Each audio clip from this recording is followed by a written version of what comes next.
नमस्ते, good evening दोस्तों, स्वागत है आपका द स्टडी इन विलेज में। तो चलिए आज के वीडियो की शुरुआत करते हैं। इस वीडियो में आपको वैदिक काल इस टाइम पे चल रहा है, तो वैदिक काल हम लोग डिस्कशन कर रहे हैं प्रीवियस ईयर क्वेश्चन का। सिंधु घाटी सभ्यता, प्रागैतिहासिक काल दोनों चीजें कंप्लीट हो चुकी हैं। तो सिंधु घाटी सभ्यता के आई थिंक 5 वीडियो हैं और प्रागैतिहासिक काल की 2 वीडियो हैं। तो जिन्होंने नहीं देखा वो जाके देख लें। और इस वीडियो में आपको बता दिया जाए कि इसमें प्रीवियस ईयर क्वेश्चन डिस्कस किए जाते हैं, जो कि यूपीएससी, बीपीएससी या फिर आरओ यूपीपीएससी जिसमें भी पूछे गए हों उनका डिस्कशन किया जाता है। तो चलिए स्टार्ट करते हैं वीडियो। और जो बच्चे इस वीडियो पे नए हैं तो उनके लिए बता दिया जाए कि इस चैनल पे आपको 3 वीडियो देखने को मिलती हैं। एक सुबह 8 बजे आपको मिलती है जिसमें हमने करंट अफेयर्स डिस्कस करते हैं हिंदी में, और ये सारी चीजें आपके आंकड़े बेस्ड होती हैं जो कि आपके प्री और मेंस की दृष्टि से काफी महत्वपूर्ण है, ठीक है। और जो दूसरी वीडियो है वो आपको शाम को 4 बजे आती है, जो कि प्रीवियस ईयर के क्वेश्चन की वीडियो होती है, यानी कि यही वीडियो। और जो तीसरी वीडियो होती है वो शाम को 8 बजे आती है, जिसमें हम जो पॉलिटिकल साइंस इस टाइम पे लेके चल रहे हैं तो उसकी वीडियो आती है लेक्चर की। उसमें हमने नीति निर्देशक तत्व और मौलिक कर्तव्य तक कंप्लीट कर लिया है। आज हमको भाग 5 पढ़ना है। तो चलिए स्टार्ट करते हैं। पहला क्वेश्चन ये रहा आपका पहला क्वेश्चन। अपना स्कोर जरूर आप लोग बताइएगा। अगर इस वीडियो से आपको थोड़ा सा फायदा हो रहा है तो आप अपने दोस्तों के साथ भी इस वीडियो को शेयर कर सकते हैं। इसमें बताया गया उस जनजाति का नाम बतलाइए जो ऋग वैदिक आर्यों के पंचजन से संबंधित नहीं है। यानी कि कौन सी ऐसी जनजाति है, इसमें 5 जनजातियां रखी जाती थी जिसको हम पंचजन कहते थे, और इसमें कौन सी जनजाति सम्मिलित नहीं है, ये पूछा गया है। ये यूपीपीसीएस मेंस 2009 का क्वेश्चन है। तो इसका आंसर आप लोग बताइएगा। इसमें है यदु, पुरु, तुवरशु और किकट, ठीक है। तो वीडियो को रोक के, वीडियो को पॉज करके इसका आंसर दीजिए, फिर उसके बाद इसका डिटेल देखिएगा। पहले मत देखिएगा, चीटिंग नहीं करनी है, ठीक है। तो इसमें देखिए बताया गया है ऋग्वैदिक आर्यों में पंचजनों में कौन कौन सी जनजातियां सम्मिलित थी। ध्यान से देखिएगा क्योंकि इस बार पूछा है कि कौन सी जनजातियां नहीं है। हो सकता है अगली बार ये पूछ ले कि कौन कौन सी जनजातियां हैं। तो आपको याद रखना है यदु, द्रुहयु, पुरु, अनु और तुवरशु, ये 5 जनजातियां शामिल है। इसमें कौन सी शामिल नहीं है? तो किकट शामिल नहीं है, ठीक है। तो बताइएगा कि किन किन लोगों का ये आंसर सही रहा है। और अगर गलत भी रहा हो तो कोई टेंशन वाली बात नहीं है। एकदम शुरू से, मतलब कि आप लोग अब जैसे शुरुआत किए हैं तो थोड़ी ना तुरंत से आंसर सही देने लगेंगे। हाँ, कोशिश करिए आप पैटर्न समझने की, ताकि आपको सारी चीजें आसानी से समझने लगे आप, और ये पता चले कि आपको पढ़ना क्या है, ठीक है। क्योंकि बुक तो बहुत ज्यादा पढ़ने के लिए होती है, बट हमको सही मटेरियल पढ़ना है। तो वो हमको यही पता चलता है कि प्रीवियस ईयर क्वेश्चन उठा के देखे, जिस भी एग्जाम की तैयारी करते हैं उससे ये पता चलता है कि हमको क्वेश्चन किस टाइप के बनेंगे और हमको पढ़ना क्या है। तो इसमें प्राचीन काल में आर्यों के जीविकोपार्जन का मुख्य साधन क्या था, यानी कि उनके जो डेली रूटीन में जो चीजें करते थे, या फिर वो जिस प्रकार रहते थे, जीवन जीते थे, जीविकोपार्जन यानी कि वो कमाने किस प्रकार से वो अपना जीवन जीते थे, या फिर उनके जीविकोपार्जन का मतलब वही है कि आपकी दिनचर्या कैसे चल रही है, किस कार्य से आपको खाना मिल रहा है, कौन से कार्य से कुछ ना कुछ करना पड़ता है ना, कि कोई जॉब करता है, कोई कुछ करता है, तो कौन से कार्य से जीविकोपार्जन का मतलब यही है। तो पहले नंबर पर कृषि, बी नंबर शिकार, सी नंबर शिल्पकार, डी नंबर व्यापार। यूपीपीसीएस प्री 1993 का क्वेश्चन है। इसका आंसर आप लोग दीजिएगा। तो देख लीजिए, इसमें देख लेते हैं कि इसमें क्या बताया हुआ है। तो देखिए इसमें बताया हुआ है कि आर्य संस्कृति मूलतः पशुपालक और कृषक संस्कृति थी, ठीक है।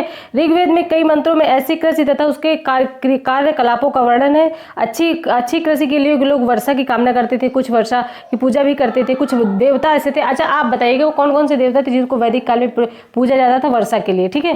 तथा पशुओं को चराने और पालने का अनेक स्थानों पर वर्णन किया जाता था। उत्तर वैदिक काल में कृषि प्रधान संस्कृति रही है। तो इसमें ये है उत्तर वैदिक काल में कृषि प्रधान संस्कृति रही है। तो ये चीज आप बताइएगा इसमें कौन सा आंसर सही है। इसमें आपका आंसर कौन सा सही, आप लोगों ने सही आंसर दिया है कि नहीं। तो इसका आंसर है ए, ठीक है, कृषि। चलिए आगे बढ़ते हैं। ये तीसरा क्वेश्चन है, तीसरे क्वेश्चन की ओर बढ़ते हैं। यहाँ पे क्या पूछा हुआ है, देखिए ऋग्वेद में उल्लेखित यव शब्द किस कृषि उत्पाद हेतु प्रयुक्त किया जाता था। यानी कि यव को कौन सी फसल थी, और मतलब इसका उत्पादन किया जाता था ऋग्वेद में, तो कौन सी ये फसल थी, ठीक है। इसमें पहले नंबर पर है जौ, बी नंबर पर है चना, सी नंबर पर है चावल और डी नंबर पर है गेहूं। मुझे विश्वास है कि आप लोग इसका आंसर सही ही देंगे। यूपीपीसीएस मेंस 2008 का क्वेश्चन है। तो इसका सही आंसर चलिए देख लेते हैं। देखिए यहाँ पे बताया हुआ है कि ऋग्वेद में उल्लेखित यव शब्द जौ, मतलब यव को जौ कहा जाता था, ठीक है। तो इसको आप याद रखिएगा कि जौ को, मतलब जो अभी हम जौ कहते हैं इसको तब यव कहा जाता था, ठीक है। तो आप लोग इसको याद रखिएगा। किन किन लोगों का ये आंसर सही है बताइएगा कमेंट बॉक्स में। तो इसका आंसर क्या है, आंसर ए, ठीक है। चलिए आगे बढ़ते हैं। ये है आपका क्वेश्चन, और इसमें चौथे क्वेश्चन में पूछा हुआ है कि ऋग्वैदिक पढ़ी, ये पढ़ी होगा, ठीक है, छोटी की मात्रा। ये ऋग्वैदिक पढ़ी किस वर्ग के नागरिक थे? पुरोहित थे, लोहार थे, स्वर्णकार थे, व्यापारी थे, यानी कि पढ़ी जो कहा जाता था वो कौन से वर्ग के नागरिक थे, उनको क्या कहा, आज के वर्तमान में क्या कहा जाता था, पुरोहित का, लोहार, स्वर्णकार या व्यापारी। एमपीपीसीएस प्री 2019 का क्वेश्चन है, ठीक है। तो ऐसा बिल्कुल नहीं है कि कोई भी क्वेश्चन एमपीपीसीएस में, जैसे कि कोई ये एमपीपीसीएस में पूछा तो ये यूपीपीसीएस या आरओ या फिर बीपीएससी में नहीं पूछा जा सकता है, ठीक है। तो ध्यान से आप लोग देखिएगा। देखिए इसमें है व्यापार वाणिज्य प्रधानता पढ़ी लोग करते थे, ठीक है। ऋग्वेद में पढ़ी शब्द का उल्लेख कई स्थानों पर हुआ है। पढ़ी ऋण देते थे तथा बहुत ब्याज अधिक लेते थे, उन्हें बेकनाट या सूदखोर भी कहा जाता था। तो व्यापारियों को पढ़ी कहा जाता था, ठीक है।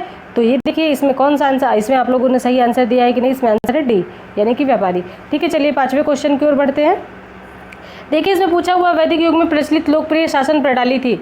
वैदिक युग में प्रचलित लोकप्रिय शासन प्रणाली, यानी कि वैदिक युग में कौन सी शासन प्रणाली प्रचलित थी, निरंकुश, प्रजातंत्र, गणतंत्र, वंश परंपरागत राजतंत्र। ये राजस्थान के पीसीएस 1993 का क्वेश्चन है। तो बताइएगा आप लोग इसका आंसर क्या होगा। देखिए ये आपका क्वेश्चन, तो इसमें पूछा वैदिक काल में प्रचलित लोकप्रिय शासन प्रणाली वंश परंपरागत राजतंत्र प्रणाली थी।